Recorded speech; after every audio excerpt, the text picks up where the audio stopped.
Good morning mga ka-airpods.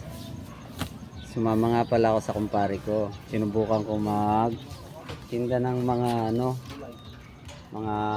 gulay. Itong labanos, saka itong dahon ng sibuyas, yung kalabasa, tapos sili. Ayan. Ito nga pala ang sinakyan namin. Papunta dito.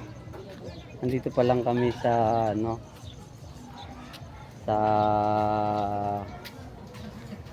anong lugar to pero malapit na kami sa istansya ang punta namin.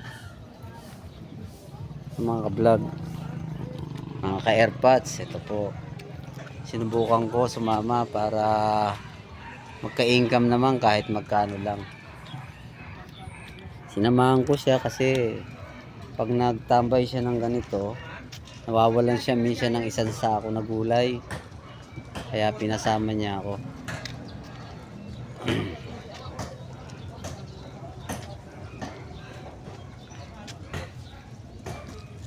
Yan po mga ka-vlog, mamaya alis kami. Nagpunta siya dun sa loob ng palengke. Nag-alok siya ng gulay sa loob ng palengke. Yan mga ka-vlog. Yan po. Halos isang tinulada yung dala namin na gulay. Yan. Meron kaming kalabasa.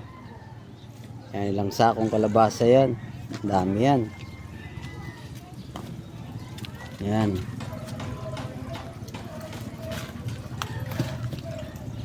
Nasa ilalim ng aming kalabasa. Mga 3 sako. Sige mga ka-vlog, mamaya na lang uli. Tunggak malor, isa lang kalibog ipabili matong kay